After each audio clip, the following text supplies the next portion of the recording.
Surah Al-Mulk, obviously an amazing surah. There's so much to say about Surah Al-Mulk. I'll just try to touch on 2 points very quickly. One of them is that Allah subhanahu wa ta'ala tells us what's the criteria we're going to be judged upon for the day of judgment, what's going to get us into paradise, and what was the reason that we were created. And he says right in the beginning, الَّذِي خَلَقَ الْمَوْتَ وَالْحَيَاةَ لِيَبْلُوَكُمْ أَيُّكُمْ أَحْسَنُ عَمَلًا. To test, we created basically death and life in order to test you, which of you is the best in deed, the best in action. And so this life, obviously, this tells us that this life is a test. It's a proving grounds. It's about demonstrating the virtue that's inside of our hearts. Allah subhanahu wa ta'ala already knows what we're made of. But if he were to just sort us out automatically and put us in Jannah or Jahannam, put us in hell and heaven, we would complain, right? We would say, wait a second, I didn't get a chance to show what I'm made of. And so Allah subhanahu wa ta'ala gives us this life in order to demonstrate. And he's going to throw tests at you. And he's going to throw things at you in order to see what you're made of and show and demonstrate what you're made of, so that when you reach the end, you're not going to have any excuse. And it's significant that Allah subhanahu wa ta'ala says ahsanu amala and not aktharu amala. Like a lot of times when we think about getting to be more pious or more practicing in our religion, we think about quantity rather than quality. And Allah subhanahu wa ta'ala is telling us here, he wants quality over quantity. Instead of just more,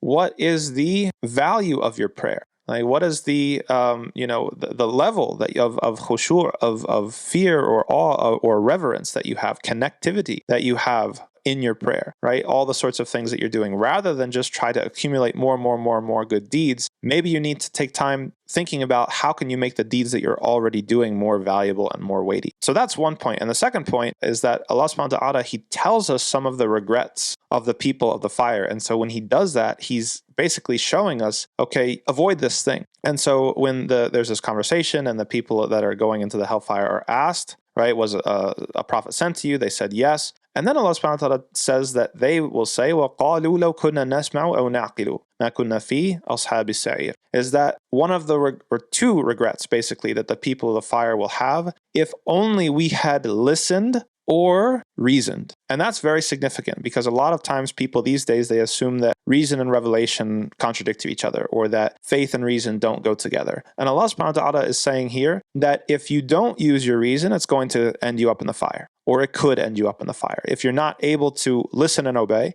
and you don't use your reason, then you're going to end up in a very, very bad situation. But what is meant by reason here is not what most people think of as reason. It doesn't necessarily mean judging the Quran by only our what our sensibilities, what we should say, like what we think is true and what's not true, and saying, well, this verse I think is true and this one doesn't make sense, so I'm going to disregard it. Or, oh, I believe in the Quran, but I don't believe in the Hadith. And we have a lot of people now in Islamic studies departments that this is sort of the norm. And they say, well, it just doesn't make sense. Well, who said that you're the standard of what makes sense and what doesn't make sense? Maybe you should evaluate the criteria upon which you're basing what makes sense and what doesn't make sense. So Allah subhanahu wa ta'ala is talking about a type of reason, but what type of reason? Okay, he gave us the tools. What are the tools for? The tools are for recognizing Allah's signs. Okay, Allah is not proven, but a lot of people ask for proof. Allah is not proven, he's found. It means that the signs are all around us already.